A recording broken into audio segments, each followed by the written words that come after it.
Today I'm going to take my Ninja professional blender here and I'm going to disconnect all the safety mechanisms on it. I'm going to take you along with me for the ride. Now if you decide to do this, do it at your own risk because the blender is no longer going to be safe when we're done. Here's the tools we're going to use today. A pair of scissors, a little bit of electrical tape, probably those tweezers, definitely that screwdriver, and then that one little specialty bit right there. I'm going to give you a close-up on that because you're not going to get the bottom of the blender off without this little piece. Okay, let me see if you can see that. It says CRVT10H, I think. Okay, I had it right the first time around over there. There's a close-up of that. VT10H, actually. It's a little safety thing. See, it's got the hole in the thorax there. You're going to need one of these. Okay, let's get started taking the bottom off the blender. You know I'm not going to make you sit through this. Come on, let's get this over with. Real quick. Couple little screws down here in the bottom until we get to that little safety screw there towards the front of the bottom of the blender. So we're going to switch that out and we're going to go ahead and take this off. Again, this is the only specialty piece you need, but unless you want to crack this or drill this out, you're going to have that little bit I already showed you. Okay, now with that done, the bottom of the blender comes off very easy, and we'll go ahead and set that out of the way. And of course we've got some more screws that we've just run into, so yeah, you guessed it. Let's go ahead and get those out. 6 more screws here. These are all just regular Phillips head screws, no big deal. Get those out of the way. Okay, with that done, this little support ring can slip right out. It's actually part of the base stand there. Goes through the cord like so. Go ahead and take that off, set that aside. And alright, we're going to have to shimmy this thing apart. So again, I'm not going to make you sit through this. Let's just go ahead and get this thing apart. Okay, a little pull and little press and little shimmying, and there she goes. The entire bottom case of the blender comes off. And now we have exposed the internal guts, and that's what we want to work with. Now there's 3 safety switches on this blender. My finger is pointing to one of them right there on that side, and there are 2 more over here on the other side. There's one there, and there's one there. So we got to make sure that we address all 3 of those little switches.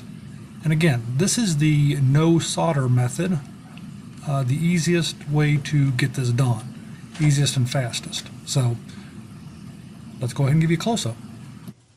Okay, here's a close-up of one of these switches, and you can see how it operates.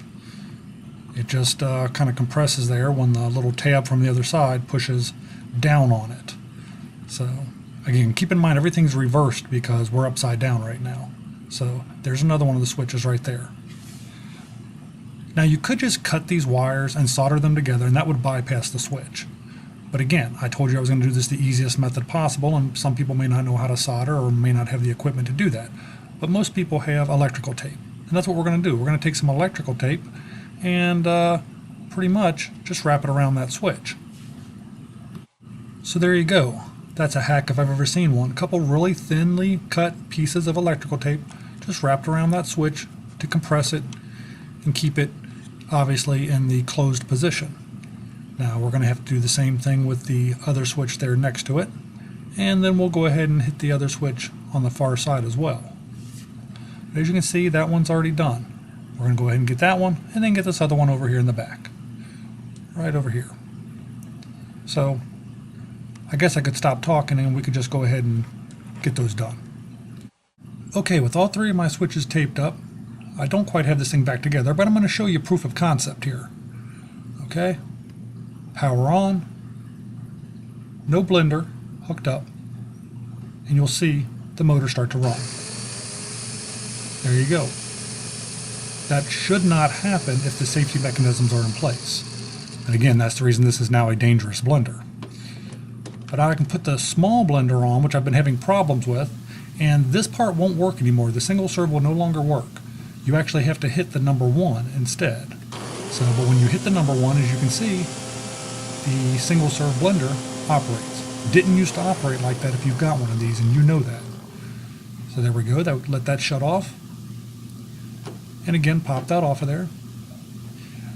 The mechanism for the single serves over on this side, and I'm not exactly sure why it didn't disconnect when I compressed those switches, but hey, I got it to work the way I want it to. So obviously I disconnected this one here, and I disconnected this one here. So, but this one here, for some reason, not exactly sure, and that's the one I've been having problems with anyhow. So as long as I can get my single serve to work, that's all I really care about, to be honest with you. So there we go, pop the single serve in there, I can hit that number 1, boom, it works just the way I want it to, bypassing those safety mechanisms on there. But again, when you hit the single serve button itself, it will not operate, it will not work. You have to hit that number 1. So I can live with it. I'm an adult, there's no kids playing with this blender, so I really don't care. But other than that, that's it, we're done. Hey, if this video helped you out at all, I'd really appreciate that thumbs up like. You can leave me a comment below. I try to answer each and every one of them, good, bad, or indifferent. And until next time, well, I guess I'll see you on the next video.